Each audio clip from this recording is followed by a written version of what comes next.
진행하겠습니다. 5월 5일 달빛교회 주일 예배 하나님께 드리도록 하겠습니다. 근데 저희는 이제 예배로의 부름으로 시작하는데 우리가 하나님께 나가는 게 아니라 하나님이 우리를 부르셔서 이 자리에 나와 있다. 이걸 고백하는 거고 또 하나님이 말씀으로 우리를 부르시는 걸 또 상징하기 위해서 예배로의 부름으로 시작합니다. 또 우리가 일어났다가 앉았다 하는 시간들도 좀 많은데 하나님을 경외하는 마음으로 우리 몸을 좀 움직이면서 우리 스스로에게도 주는 메시지가 되기도 해서 이렇게 일어났다 앉았다 하는 좀 리듬감이 좀 있게 예배를 드리고 있습니다. 우리 예배로의 부름으로 시작하겠습니다. 우리 다 같이 자리에서 일어나 주십시오.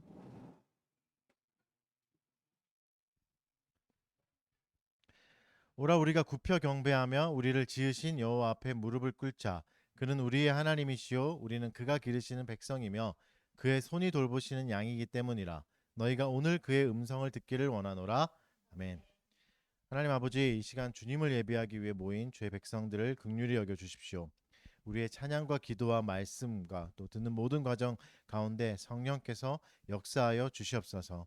세상의 많은 근심과 염려를 뒤로하게 하시고 오직 하나님의 얼굴을 구하며 예배하오니 우리의 예배를 기쁘게 받아 주시옵소서. 주만이 우리의 힘이시고 소망이심을 고백하오며 또 예배를 통해 새 힘을 얻고 새 은혜를 충만케 하여 주시옵소서. 우리 주 예수 그리스도의 이름으로 기도합니다. 아멘. 이렇게 예배로의 부름으로 우리가 예배에 나왔고 그래서 하나님께 대한 응답으로 찬송을 드립니다. 영광송은 하나님께 영광을 돌리는 찬송이고 찬송가 1장 주보의 가사가 나와 있습니다. 1장으로 찬송 올려드리겠습니다. 만복의 근원 하나님 백성 찬송 그리고 저 천사여 찬송하세. 찬송 성부 성자 성령 아멘. 우리가 찬송을 드렸고 이제 사도신경으로 신앙을 고백합니다. 신앙을 고백하는 것은 우리가 믿는 하나님이 어떤 분이다, 이런 분이다를 고백하는 내용입니다. 특별히 오늘은 사도신경으로 우리가 믿는 하나님을 고백하고 사도신경의 핵심은 성부, 성자, 성령이신 삼위일체 하나님을 믿음으로 고백하는 내용입니다. 다 같이 사도신경으로 신앙을 고백하겠습니다. 전능하사 천지를 만드신 하나님 아버지를 내가 믿사오며 그 외아들 우리 주 예수 그리스도를 믿사오니 이는 성령으로 잉태하사 동정녀 마리아에게 나시고 본디오 빌라도에게 고난을 받으사 십자가에 못 박혀 죽으시고 장사한 지 사흘 만에 죽은 자 가운데서 다시 살아나시며 하늘에 오르사 전능하신 하나님 우편에 앉아 계시다가 저리로서 산 자와 죽은 자를 심판하러 오시리라. 성령을 믿사오며 거룩한 공회와 성도가 서로 교통하는 것과 죄를 사하여 주시는 것과 몸이 다시 사는 것과 영원히 사는 것을 믿사옵나이다. 아멘. 자리에 앉아 주십시오. 이 시간에는 십계명 교독을 하도록 하겠습니다. 우리가 하나님 앞에 신앙을 고백했고 우리가 믿는 하나님이 이런 분입니다라고 고백했고 그럼 그 하나님이 우리에게 명령하신 게 무엇인가? 하나님의 명령을 살펴보도록 하겠습니다. 도덕법이라고 하는 십계명을 보도록 하겠습니다. 주보에 말씀이 나와 있고요. 출애굽기 20장 1절부터 17절을 교독하겠습니다. 제가 홀수절 읽고 여러분이 짝수절 읽고 마지막 절은 같이 읽도록 하겠습니다. 하나님이 이 모든 말씀으로 말씀하여 이르시되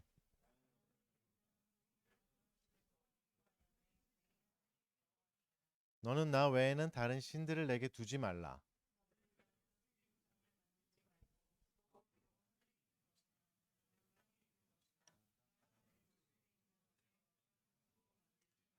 그것들에게 절하지 말며 그것들을 섬기지 말라. 나 내 하나님 여호와는 질투하는 하나님인즉 나를 미워하는 자의 죄를 갚되 아버지로부터 아들에게로 3, 4대까지 이르게 하거니와.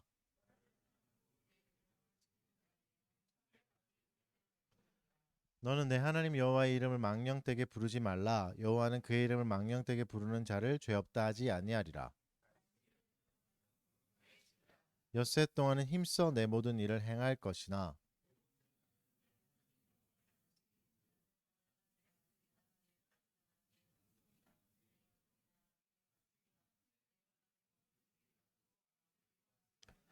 이는 엿새 동안에 나 여호와가 하늘과 땅과 바다와 그 가운데 모든 것을 만들고 일곱째 날에 쉬었음이라. 그러므로 나 여호와가 안식일을 복되게 하여 그날을 거룩하게 하였느니라.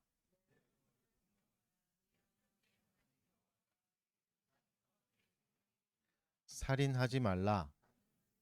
도둑질하지 말라.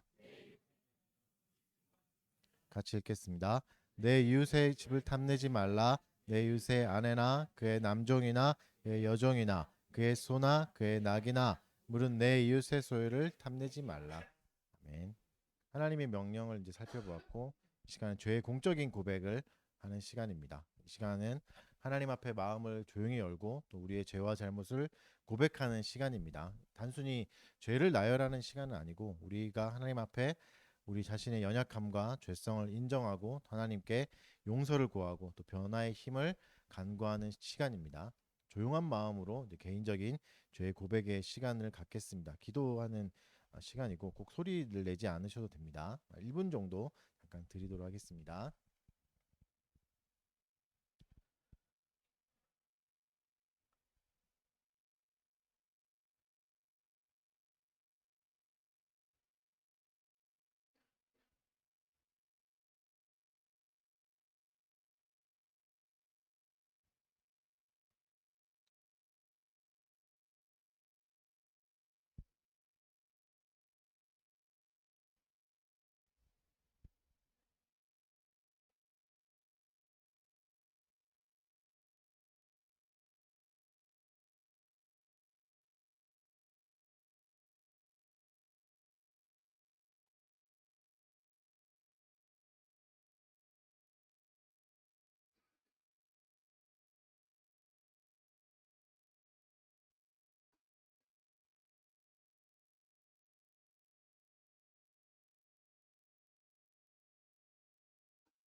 사죄의 선언하겠습니다. 하나님께서 우리를 흑암의 권세에서 건져내사 그의 사랑의 아들의 나라로 옮기셨으니 그 아들 안에서 우리가 속량 곧 죄사함을 얻었도다.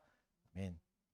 사죄의 선언은 하나님이 우리를 용서하셨다는 것을 다시 한 번 더 말씀으로 확증하고 선포하는 시간이었습니다. 하나님이 우리의 죄를 용서해 주셨으니까 또 우리에 대한 반응은 하나님께 감사 찬송이잖아요. 그래서 다 같이 일어나셔서 찬송을 드리겠습니다. 시편 찬송가 310장 시편 147편 1절에서 11절 말씀으로 찬송 올려드리겠습니다. 우리가 시편 찬송가를 사용하는 이유는 시와 찬미와 신령한 노래로 하나님께 영광을 돌려라는 구절이 있고, 또 하나님께 영광 받은 말씀인 시편 말씀, 성경 말씀으로 찬송을 올려드리기 위해서 이제 시편 찬송가를 사용하고 있습니다. 310장 찬송하겠습니다. 아름답고 선하다 주 찬양하는 것, 예루살렘 세우며 포로된 백성과 상심한 자 모으사 주 고쳐주시며 저희들의 상처를 싸매어 주신다.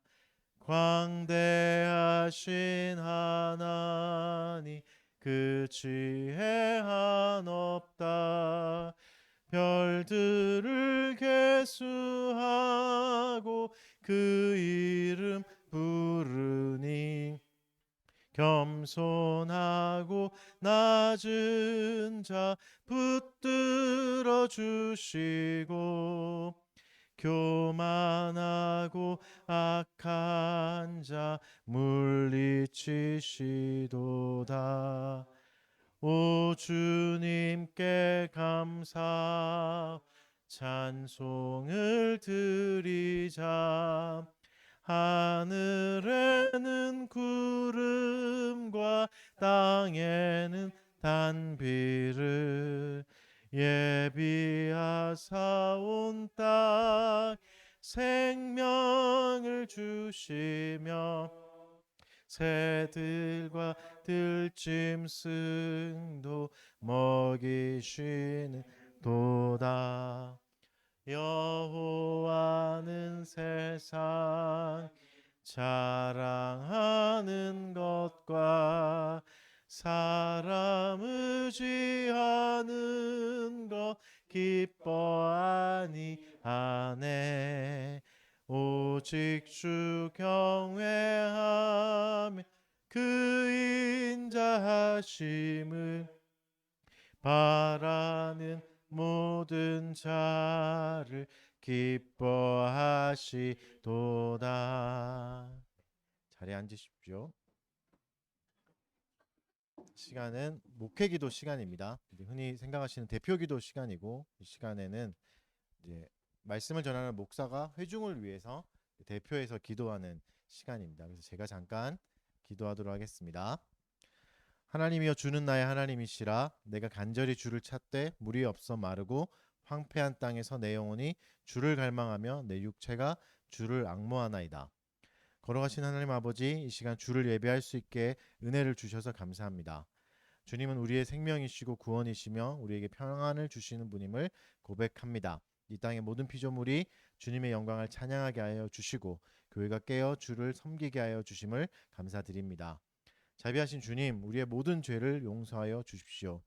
주님 앞에 숨길 수 없는 허물과 실수로 가득한 우리를 불쌍히 여겨 주십시오. 허무한 생각에 수도 없이 굴복하며 인생을 낭비할 때도 있었고, 욕망에 빠져 내 마음대로만 행동한 시간도 모두 뉘우치니 우리를 불쌍히 여겨 주십시오.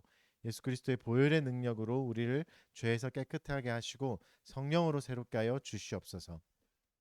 우리 안에 계신 성령님, 연약한 우리에게 힘을 더하여 주옵소서. 진리의 말씀 가운데 인도하여 주시고 하나님의 뜻을 분별하게 하여 주십시오. 우리가 그리스도를 따라 주의 거룩한 백성으로 살아갈 수 있게 하여 주시옵소서. 주님의 몸된 교회들을 위해 기도드립니다. 모든 교회에게 복을 내려 주십시오. 머리 대신 그리스도 아래 한 몸이 된 모든 교회를 축복하여 주시옵고 또 은혜의 방편을 바르게 사용할 수 있도록 하여 주십시오. 진리의 말씀 위에 굳게 서게 하여 주시고 하나님을 사랑하고 성도를 잘 보살피는 교회가 되게 하여 주십시오. 이 나라와 민족을 긍휼히 여겨 주십시오. 지도자들에게 지혜와 정직함을 주시고 공의와 정의가 세워지게 하여 주시옵소서. 사회 곳곳에 만연한 차별과 불평등과 혐오와 폭력이 사라지게 하여 주시고 사랑과 화합이 넘치는 나라가 되게 하여 주십시오. 이 예배에 참석한 모든 교우들과 성도님들에게 은혜를 베풀어 주십시오. 각자의 삶의 자리에서 어려움을 겪고 고통받는 이들에게 주님의 위로와 평안과 세임이 허락되게 하여 주십시오. 한 주간 받았던 상처와 아픔들을 주 앞에 토해내게 해주시고 더 좋은 곳으로 우리의 마음을 위로하여 주시고 고쳐 주십시오. 우리의 연약한 믿음을 굳세게 하여 주시고 이 세상에서 그리스도의 향기를 바라는 삶을 살게 하여 주십시오. 질병과 고통 중에 있는 이들을 주의 손으로 만져주시고 치유의 역사를 베풀어 주십시오. 청소년들에게 지혜와 용기를 주셔서 세상 속에서도 이웃을 사랑하며 주님께 신실한 자녀로 자라가게 하여 주십시오. 오늘 선포될 말씀 가운데 성령의 기름 부으심을 내려 주십시오. 말씀을 전하는 자에게 지혜와 권능을 더하여 주시고 진리의 말씀이 선명히 선포되게 하여 주십시오. 듣는 모든 성도의 마음을 열어 주셔서 깨달음과 믿음이 더하여지게 하여 주십시오.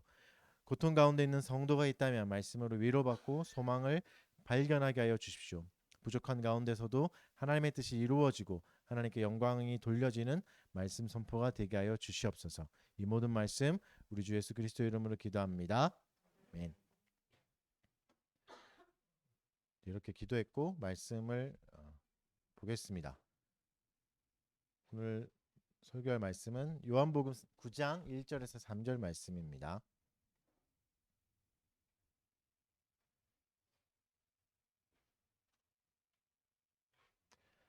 요한복음 9장 1절에서 3절이고 다른 본문은 로마서 8장 18절과 28절, 욥기 1장 1절에서 2장 10절까지 말씀도 본문이고 성경 봉독은 요한복음 9장 1절부터 3절만 봉독해 드리도록 하겠습니다.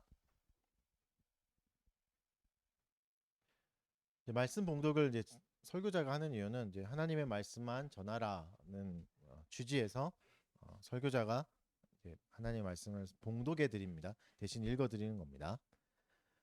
예수께서 길을 가실 때에 날 때부터 맹인된 사람을 보신지라. 제자들이 물어 이르되 라삐여, 이 사람이 맹인으로 난 것이 누구의 죄로 인함이니까? 자기니까 그의 부모니까? 예수께서 대답하시되 이 사람이나 그 부모의 죄로 인한 것이 아니라 그에게서 하나님이 하시는 일을 나타내고자 하심이라. 아멘. 네, 우리가 살면서 고통을 자주 경험하잖아요. 네, 흔하게 일어나는 일인데 아무리 이제 경험을 해도 익숙해지지도 않고 반갑지가 않습니다. 뭐 이렇게 잘 사용하기가 좀 어렵죠. 일어날 때마다 그 원인을 명확하게 알 수 없을 때도 굉장히 많죠. 왜 이런 고통이 생기는가? 뭐 질병이나 사고나 실패, 뭐 상실이나 불이익 같은 일들이 우리를 종종 찾아오고 있습니다. 뭐 다양한 고통 중에서도 가장 괴로운 것 중에 하나는 이거죠. 이유를 모르는 고통. 내가 왜 이런 고통을 당해야 되는가? 왜 나한테 이런 일이 일어나는가? 이 고통이 나한테 무슨 의미가 있는가? 그러면서 이제 신에게까지 갈 수 있잖아요. 만약 신이 있다면 왜 이런 고통을 놔두는가? 고대부터 있었던 이제 유명한 사실 질문입니다. 에피쿠로스의 악의 문제라고 하시는 뭐 잘 아시다시피 에피쿠로스의 역설이라고도 하잖아요. 이런 다음과 같은 명제입니다. 신이 악을 막을 의지는 있지만 능력이 없는가? 그렇다면 신은 전능하지 않다. 신이 악을 막을 능력은 있는데 의지가 없는가? 그렇다면 신은 선하지 않다. 신이 악을 막을 능력도 있고 의지도 있는가? 그렇다면 이 세상의 악은 어디에서 기인한 것인가? 신이 악을 막을 능력도 없고 의지도 없는가? 그렇다면 왜 우리가 그를 신으로 불러야 하는가? 에피쿠로스의 질문이죠. 많이 들어보셨을 겁니다. 지금도 계속해서 응용되고 있고 지금도 이제 고통이 나올 때마다 이제 많이 회자되는 일이죠.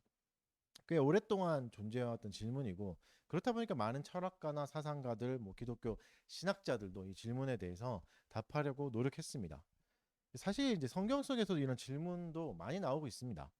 특히 이제 시를 모아놓은 시편이 있잖아요. 그 부분은 굉장히 많은 부분이 악에 대해서 분노하고 또 억울해하고 의문을 가지는 질문하는 내용들이 있습니다. 성경 속에서도 고통에 대한 다양한 답이 있는 거죠. 그러니까 오늘은 이 고통의 문제를 좀 더 보편적이고 또 실제적인 실존적인 관점에서 한번 살펴보도록 하겠습니다. 들어가기 앞서 이제 고통은 그 자체로 이제 너무 큰 아픔이라서 또 이것을 얘기하는 것 자체가 또 다른 아픔을 드릴지도 모르겠습니다. 그래서 최대한 조심하면서 다뤄볼 거고 목적은 조금이라도 여러분을 위로하고 격려하는 게 목적이니까 이해해 주십시오. 크고 작은 고통을 겪어 보신 분들 다 계시겠지만 또 고통 가운데 계신 분도 계시겠지만 이 시간에 작은 위로와 격려와 통찰이 있는 시간이 되었으면 좋겠습니다. 성경은 분명히 말하긴 합니다. 하나님이 전능하시다. 우리가 섬기는 주는 하나님은 전능하시다라고 말하고 있습니다. 그리고 선하시다라고도 말하고 있습니다. 그러면 전능하시고 선하신데 왜 악을 가만히 놔두시는 건가? 이건 진짜 하나님이 없는 건 아닌가? 이렇게 생각할 수 있겠죠. 악의 존재가 고통의 존재가 고통과 악을 뭐 같다고 잠깐 보면 고통과 악의 존재가 신이 없다는 사실을 말하고 있는가? 사실 조금만 더 논리적으로 생각해 보면 그렇지는 않습니다. 세상이 부당해 보일 때가 있죠. 왜 이렇게 돌아가나? 정의는 없고 왜 약자만 고통받는가? 왜 이렇게 잔인한가? 뭐 이럴 때가 있지 않습니까? 여기서 이제 정당과 부당의 개념을 한번 생각해 보셔야 됩니다. 우리의 세상이 어디와 비교해서 부당하다 생각하는 걸까요? 기준이 뭔가? 기준이 있으니까 부당하다고 생각하는 거잖아요. 그 정의로움의 기준이 뭔가? 정의로움이 뭔가? 사실 세상이 진화의 산물이라면 약자가 고통받는 건 당연합니다. 연약한 자는 도태돼서 사라지고 강자만 살아남는 게 환경에 적응한 존재만 살아남는 게 진화니까. 진화의 세상이라면 약자는 당연히 고통받아야 됩니다. 그렇죠? 물론 이제 다정한 것이 살아남는다는 책에서는 뭐 연합하고 약자를 돌보는 게 생존에 더 유리하다는 이제 이런 연구도 나오고 있습니다. 근데 이런 이타적인 행동조차도 결국은 자기와 자신의 유전자를 보존하기 위한 이기적 행동의 연장선이라는 뭐 주장도 만만치 않게 많잖아요. 그렇다면 다시 질문으로 돌아가 보겠습니다. 그럼 어떤 근거로 세상을 부당하다고 느끼는 건가? 이건 아닙니까 혹시? 내가 원하는 대로 돌아가지 않아서 내 생각대로 돌아가지 않아서 부당하다고 생각하는 건 아닙니까? 아니면 우리 안에 내재된 정의감이 있는 걸까요? 이게 정의로운 거고 이게 바른 거라는 게 내재되어 있어서 그런 걸까요? 만약에 우리가 느끼는 부당함이 진화의 산물이라면 그건 어떤 거죠? 생존에 도움이 되니까 생긴 거지 않습니까? 생존에 도움이 되니까 생긴 거죠. 그래서 그 부당함의 기준 자체도 자의적일 수밖에 없습니다.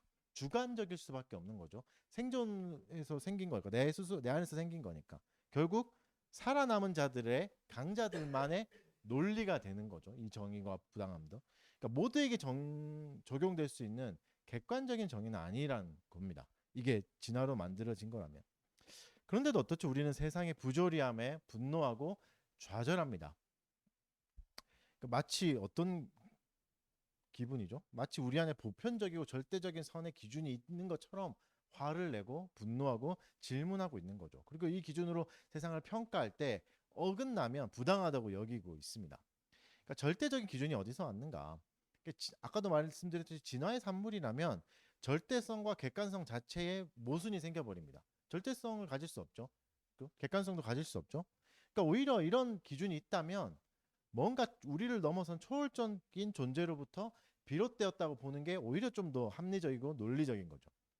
그래서 기독교에서는 이것을 오히려 신의 존재를 입증하는 증거 중에 하나로 제시하고 있습니다. 우리가 느끼는 정의감, 부당함 이런 것은 신이 심어놓은 선악에 대한 기준의 반영이다. 이렇게 이제 주장하는 거죠. 그러니까 기준은 개인의 취향을 넘어선 절대적인 게 있습니다. 물론 여러분 이것을 말한다고 해도 고통이나 악의 문제를 완전히 다 설명할 수는 없습니다. 선하신 신이 있다면 왜 악이 존재하는가의 질문은 여전히 난해한 면이 있습니다. 근데 적어도 우리가 이 악을 악이라고 규정할 수 있는 토대, 그러니까 이 도덕률의 근원은 신에게서는 찾을 수 있는 거죠. 악의 존재는 설명할 수 없다 할지라도 고통스러워하고 또 부조리를 견디지 못하는 것 자체가 어쩌면 신을 향한 부르짖음인지도 모르겠습니다. 그죠? 성경 속에도 이런 이야기가 사실 더 많습니다. 고통과 괴로움과 또 악에 대한 분노와 절망, 또 질문과 심지어 하나님께 따지는 내용들도 있잖아요. 이런 표현들이 굉장히 많습니다. 그래서 이번에는 성경이 말하는 고통의 존재의 이유에 대해서 한번 알아보겠습니다. 성경이 말하는 고통의 이유는 뭐 다양하지만 크게 세 가지 정도로 나눌 수 있습니다. 첫 번째는 인간의 자유의지라고 말합니다. 자유의지 때문에 고통이 발생할 수 있습니다. 선과 악을 선택할 수 있는 자유의지가 있는 거죠. 근데 불행한 것은 우리의 선택이 항상 옳기만 한 것은 아닙니다. 일부러 악을 선택하기도 하고 선을 위해서 선택했다고 하는 게 악한 결과를 가져오기도 하는 거죠. 뭐 전쟁과 폭력과 억압과 차별은 일부러 하는 것도 있지만 잘못된 선택에서 오기도 합니다. 이 잘못된 선택은 나 자신도 괴롭히고 타인도 괴롭히게 되는 거죠. 이 자유의지에서 온 문제가 있습니다. 물론 우리의 자유의지가 제대로 되지 않았다는 주장도 있습니다. 예를 들어서 우리가 주어진 환경과 뭐 경험을 넘어서는 결정을 할 수는 없잖아요. 우리가 한 번도 경험해보지 못한 걸 결정하지 못하기 때문에 그건 자유의지가 아니다라고 주장하기도 합니다. 사실 성경도 어느 정도 이 부분은 동의하고 있습니다. 우리의 자유의지가 온전하지 않다. 완전한 자유의지는 아니다라고 이제 말씀하고 있습니다. 성경은 어떻게 말하냐면 우리가 주어졌던 자유의지가 원래는 완전했지만 타락으로 인해서 많은 부분이 손상되었다라고 말하고 있습니다. 아담과 하와를 아시죠? 아담과 하와가 하나님의 명령을 어김으로 타락했습니다. 여기서 이제 타락이라는 것은 완전히 나쁜 악인이 되었다는 게 아니라 끊어졌다는 얘기입니다. 하나님과의 관계가 완전히 끊어져 버렸다. 타락 떨어져 버렸다는 거죠. 관계가 끊어지다 보니까 자유의지가 제대로 작동하지 않는 거죠. 왜냐하면 원래는 인간의 중심에는 하나님이 계시고 하나님 중심적인 삶을 살게 만들어졌는데 그 중심에 하나님 대신 자기 자신을 두기로 선택했고 또 하나님의 관계가 완전히 끊어져 버린 겁니다. 여기서 우리는 두 번째 고통의 원인을 찾을 수 있습니다. 성경이 말하는 고통은 타락한 인간으로 인해 타락한 모든 피조물도 함께 타락해 버린 거죠. 그래서 세상에는 인간의 의지와 무관하게 발생되는 고통이 생겼습니다. 지진과 홍수와 질병 같은 고통이 생긴 거죠. 의지적으로 만든 게 아니잖아요. 그러니까 이 땅에서 아무리 선하게 살아도 고통은 찾아올 수 있습니다. 지진을 만날 수도 있고 홍수를 만날 수도 있고 천재지변을 만날 수 있는 거죠. 왜죠? 우리가 사는 세계는 이제 완전한 곳이 아니라 불완전한 곳이 되어버렸기 때문입니다. 이 문제는 우리가 세상을 살아가는 동안 계속해서 우리를 찾아올 겁니다. 마지막 세 번째는 성장과 성숙을 위한 고통이 있습니다. 때로는 고통이 우리를 성장시키는 계기가 되기도 합니다. 근육이 성장하려면 근육통을 겪어야 되는 것처럼 시련과 좌절을 겪으면서 우리가 훨씬 더 성숙하기도 합니다. 성경에 요셉이라는 인물이 나옵니다. 잘 들어보셨죠? 요셉은 형들에게 속아서 이집트의 노예로 팔려가잖아요. 노예로 생활하면서 비참한 생활도 하고 억울하고 분노도 있었겠죠. 또 형에 대한 원망도 있었을 거고 말할 수 없는 고통을 겪었습니다. 집안 살림을 맡아서 관리하는 관리인이 되기도 해서 잠깐의 성공을 한 것 같아 보이겠지만 또 감옥에 갇히기도 했고.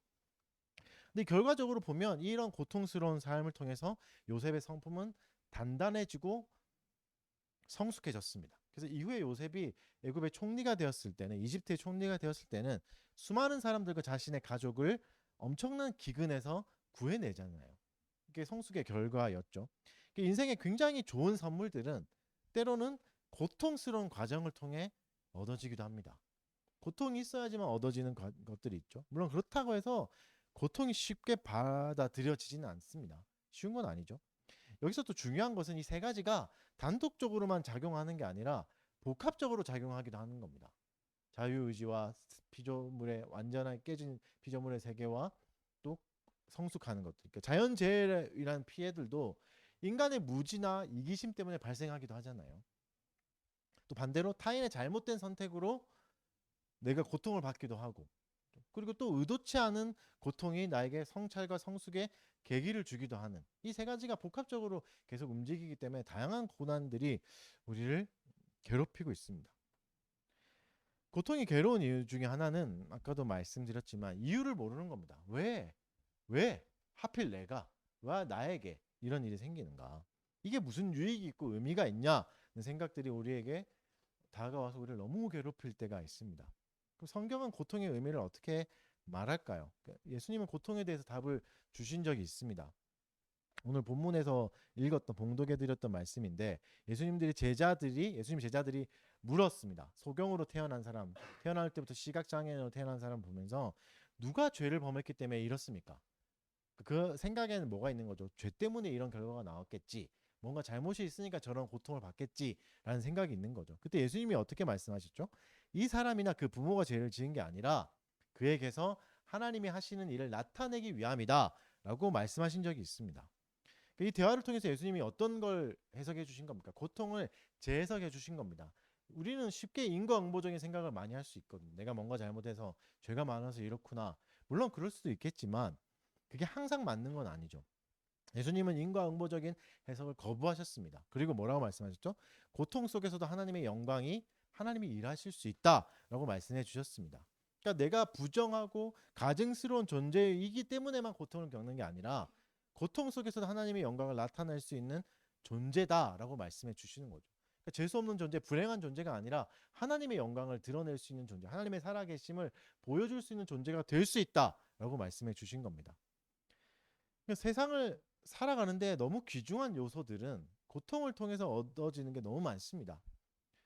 그래서 여러분 내 삶에 일어난 고통을 고마워할 사람들은 뭐 아무도 없겠지만 고통을 통해서 얻은 성품이나 통찰력이나 용기나 마음은 누구도 싫어하지 않을 겁니다.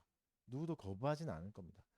물론 이렇게 물을 수 있습니다. 고통에 대해서 엄마에게 꽃을 선물하고 싶어서 유치원에 다니는 아이가 먼 길을 돌아서 꽃을 꺾어서 돌아오다가 갑자기 나타난 자동차에 치여서 죽었다면 지금까지 아무리 어떤 논리를 설명하고 아무리 이런 걸 해석하고 해봤자 들리지 않습니다.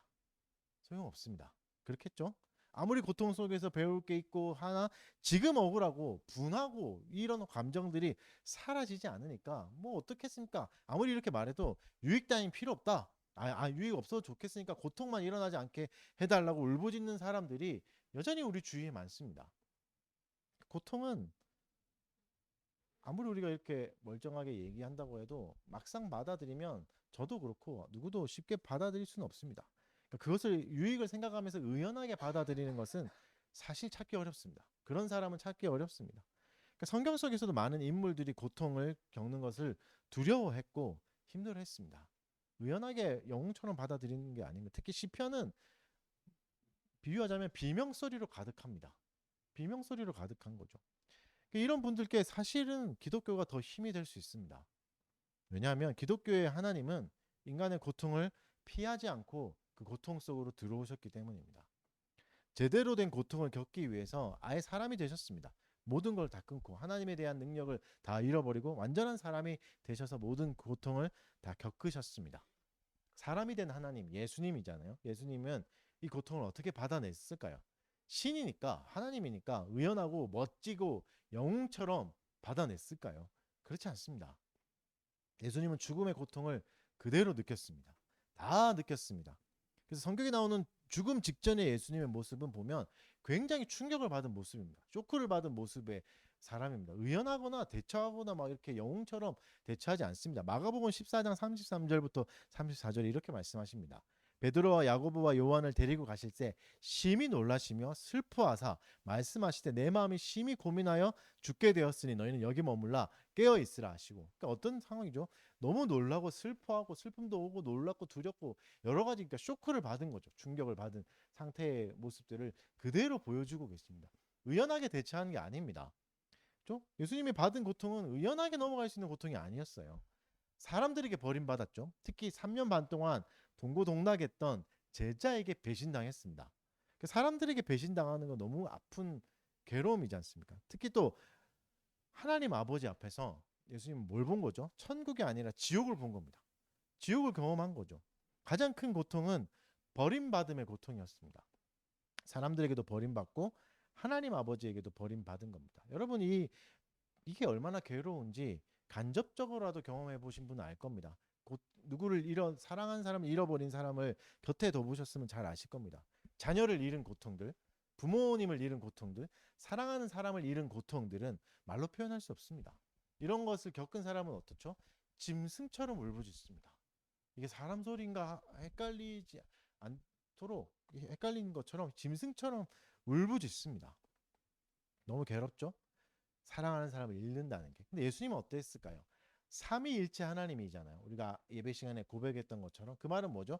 쉽게 설명하기 어려운 개념이지만 성부, 성자, 성령님이 동일한 인격체이고 하나님이시며 각자 존재하면서도 각자 인격적으로 존재하면서도 완전한 하나였다는 겁니다. 완전한 하나. 우리가 한평생 만났던 사람들을 잃었다 쳐도 아무리 길어도 100년이 되지 않습니다.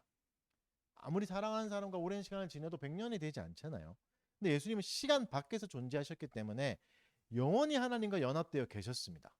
한 번도 떨어진 적이 없고 떨어짐이라는 개념조차도 없었던 존재로 완전히 연합되어 계셨죠. 한 번도 끊어진 적이 없습니다. 100년도 안 되는 삶에서 우리가 사랑하는 사람을 잃고 관계가 끊어져도 아픈데 영원한 관계에서 끊어진다면 얼마나 고통스럽겠습니까? 사실은 인간의 지성으로는 가늠이 안 되는 괴로움입니다. 우리는 영혼을 경험해보지 못했기 때문에.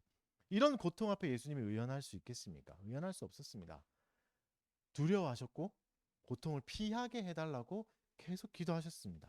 마지막에 십자가에 달리셨을 때 뭐라고 그랬죠? 엘리 엘리 라마 사박다니 이렇게 외치셨어요. 엘리 엘리 라마 사박다니. 그러니까 당시에는 아람어가 일상으로 쓰이던 때니까 아람어로 얘기하셨는데 해석하면 뭐죠? 나의 하나님 어찌하여 나를 버리십니까? 하나님 왜 나를 버리십니까? 라고 따지듯이 부르짖으셨습니다. 보통은 이런 겁니다. 죽어가면서 하나님께 따지듯이 물었습니다. 의연하게 죽음을 받아들일 수가 없었죠. 왜 이런 고통을 겪어야 되는가? 부르짖고 묻고 소리치셨습니다. 이것이 기독교입니다. 기독교는 여기서 시작됐습니다. 예수님의 비명에서부터 시작된 게 기독교잖아요. 사람이 되신 하나님의 비참한 고통 속에서 기독교는 시작되었습니다. 그래서 여러분, 기독교는 고통의 의미를 다 설명할 수는 없지만 고통 속에서 소망을 건져낼 수는 있습니다. 예수님은 십자가에 죽으시면서까지 하나님을 붙들긴 했습니다. 비록 소리 지르고 하나님께 물었지만 뭐라고 했죠? 지금까지 겪어보지 못한 고통을 겪으면서도 뭐라고 했죠? 나의 하나님이라고 불렀습니다. 나의 하나님, 나의 하나님을 버리지 않았죠. 그리고 예수님은 3일 만에 죽음에서 부활하셨습니다. 그래서 우리에게 모든 고통을 견딜 수 있는 소망이 되어 주셨습니다. 의연하게 견디지 못하더라도 소망은 주시는 거죠. 지금도 소망을 주고 계십니다. 터널을 지날 때 칠흑 같은 어둠들이 우리를 두렵게 하지만 저 너머에 있는 작은 불빛 하나만 보여도 조금만 더 나가면 출구가 나오겠구나 하면서 견딜 수 있잖아요. 기다리는 힘이 생기잖아요. 예수 그리스도가 우리에게 이런 작은 불빛이 되어 주신 겁니다. 부활하시고 고통 가운데서 살아나셔서. 여러분, 때론 참혹한 고통이 여전히 우리를 찾아올 겁니다. 심지어 그것이 아무리 예견돼 있다고 할지라도 막상 받아들이기는 견디기 힘들 겁니다. 욕도 나올 거고 비명도 나오고 때로는 악소리 나오지 않을 만큼 괴롭기도 할 겁니다. 그 고통의 이유를 끝까지 모를 수도 있습니다. 욥기에서는 고통의 의미를 끝까지 설명해 주지 않습니다. 욥이 왜 그런 고난을 받아야 되는지 하나님은 설명해 주시지 않습니다. 근데 하지만 그렇다고 해서 그것을 견딜 수 없다는 말은 아닙니다. 기독교의 하나님은 고통 속에서도 계십니다. 우리가 가장 고통스러운 순간에도 나의 하나님으로 우리 곁에 존재하고 계십니다. 이런 하나님을 우리는 소개해주고 싶으신 겁니다. 달빛교회를 오늘 찾아주신 분들께 너무 감사드립니다. 여러분이 보시다시피 우리는 그렇게 좋은 교회는 아닙니다. 월세 낼 돈이 없어요. 그래서 이제 카페를 잠시 주일날 빌리고 있고, 이조차도 이제 뭐 다음 주부터는 대관이 어렵겠습니다 이러면 이제 나가야 됩니다. 뭐 제대로 된 합법적인 뭐 계약서가 있는 것도 아니고, 그렇죠? 그래서 우리는 자랑할 게 없습니다. 우리가 뭐 좀 고통에서 벗어나서 이제 이런 고통을 얘기하는 게 아니라 여전히 저희도 고통 가운데 있습니다. 하루하루를 고통 속에 살면서 견디고 있는 교회입니다. 그나마 옆에 사람들이 좀 있어가지고 좀 버티게 된 거잖아요. 여기까지 오게 됐습니다. 한 4년의 시간 동안 그래도 살아남아서 오게 되었습니다. 저희를 보면서 용기를 좀 가지셨으면 좋겠습니다. 별다른 뛰어남이 없잖아요. 보시죠, 뭐 주부도 막 그렇고 애써서 만든 거지만 뭐 비난하는 게 아니라 저희가 최선을 다한 거지만 이게 뭐야 뭐 이렇게 출판사에 맡겨서 하는 그런 데보다 별거 아니잖아요. 이렇게 존재하고 있습니다. 그래도 그렇죠? 고통이 있었지만 견디고 버티면서 여기까지 온 거죠. 그래서 여기서 계신 분들도 고통을 피하기만 하거나 억누르기만 하지는 않았으면 좋겠습니다. 고통을 끌어안고 견딜 수 있는 힘을, 능력을, 지혜를 좀 기를 수 있었으면 좋겠습니다. 우리도 그랬습니다. 저희도 여러 번의 고통의 순간들이 있었고 지금도 현재 진행 중인 고통들이 여전히 있지만 내 옆에 있는 사람들 덕분에 위로받고 격려도 하면서 여기까지 왔습니다. 뭐 치고받고 싸우고 미울 때도 있겠지만 그래도 격려하면서 여기까지 왔습니다. 근데 어떻게 우리가 여기까지 올 수 있는가? 계속 곰곰이 생각해봐도 우리의 뿌리에 예수 그리스도가 계시기 때문이라는 결론밖에 나오지 않습니다. 예수님이 계셔서 우리가 여기까지 온 거지 다른 이유는 없죠. 그래서 여러분도 이렇게 좋은 예수님을 알아가셨으면 좋겠습니다.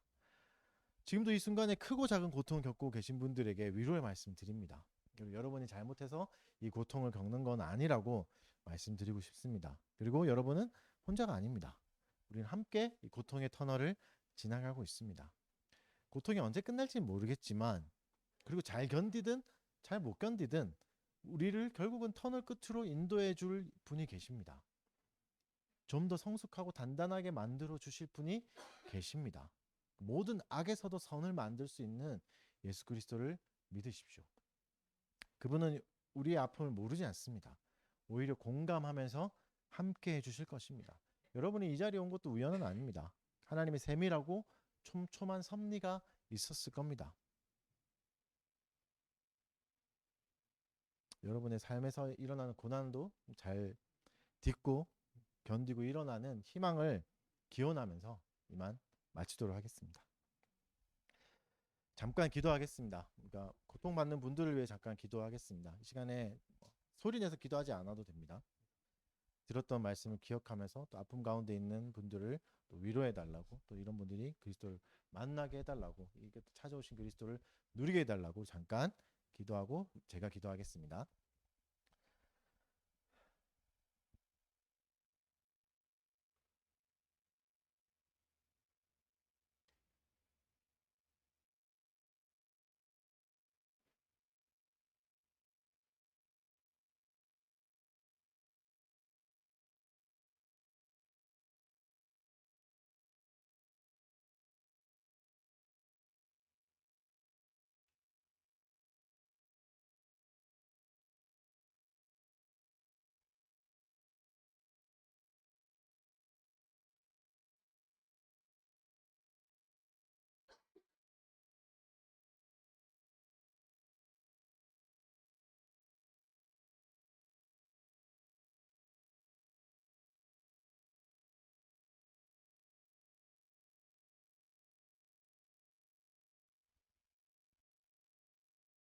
사랑하는 주님 감사합니다. 고통에 대해서 우리 함께 나눴습니다. 지금 고통 가운데 계신 분들을 위로하여 주시옵고 꼭 우리의 잘못만으로 이 고통이 생긴 것이 아님을 하나님 말씀해 주셔서 감사합니다. 고통받는 자들을 위로하여 주시고 고통 가운데 계셨던 예수 그리스도를 기억하게 하여 주시옵소서. 십자가에서 죽으시면서도 고난 가운데도 나의 하나님을 붙드셨던 예수 그리스도의 믿음이 우리 안에 있게 하여 주시옵고 이 시간들을 잘 버티고 견디어 나가서 하나님 주시는 좋은 것들을 잘 얻어서 누릴 수 있게 하여 주시옵소서. 우리의 마음을 위로하여 주시고 또 붙들어 주십시오. 또 세워 주시옵소서. 감사드리며 예수님 이름으로 기도드립니다. 말씀을 들었으니까 이제 감사 찬송을 하겠습니다. 다 같이 자리에 일어나셔서 시편 찬송가 310장 아까 불렀던 찬송가 310장 147편에서 1절 11절 말씀으로 찬양 드리도록 하겠습니다. 310장입니다. 아름답고 선하다 주 찬양하는 것 예루살렘 세우며 포로된 백성과 상심한 자 모으사 주 고쳐주시며 저희들의 상처를 싸매어 주신다. 광대하신 하나님 그 지혜 한없다. 별들을 계수하고 그 이름 부르니 겸손하고 낮은 자 붙들어 주시고 교만하고 악한 자 물리치시도다. 오 주님께 감사 찬송을 드리자. 하늘에는 구름과 땅에는 단비를 예비하사 온 땅 생명을 주시며 새들과 들짐승도 먹이시도다. 여호와는 세상 자랑하는 것과 사람 의지하는 것 기뻐하니 하네. 오직 주 경외하며 그 인자하심 바라는 모든 자 기뻐하시도다. 아멘. 이 시간에는 헌금 드리신 것을 위해서 헌상기도 제가 하겠습니다. 계속 일어나 계시면 됩니다. 자비하신 하나님 아버지, 주께서 우리에게 허락하신 모든 것이 주님의 것임을 고백합니다. 주님의 은혜로 살아가는 우리가 감사한 마음을 담아 주님께 이 예물을 드립니다.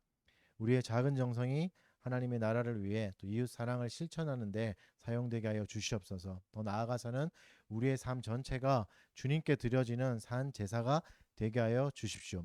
우리를 사랑하사 자신을 주신 예수 그리스도 이름으로 기도합니다.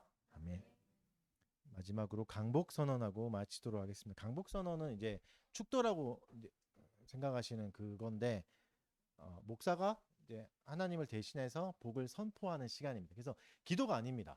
이 시간은 목사가 왜 손을 들고 하냐면 보라고 하는 손을 들고 하는 겁니다. 시각적으로 하나님이 우리를 축복하고 계신다, 우리를 돌보신다는 걸 보는 거죠. 그래서 눈 감고 계시면 안 되고 보셔야 됩니다. 그래서 이제 제가 이렇게 눈을 맞추면서 이렇게 하는 것은 제가 복을 주는 게 아니라 하나님이 복을 주시는 것을 기억하자.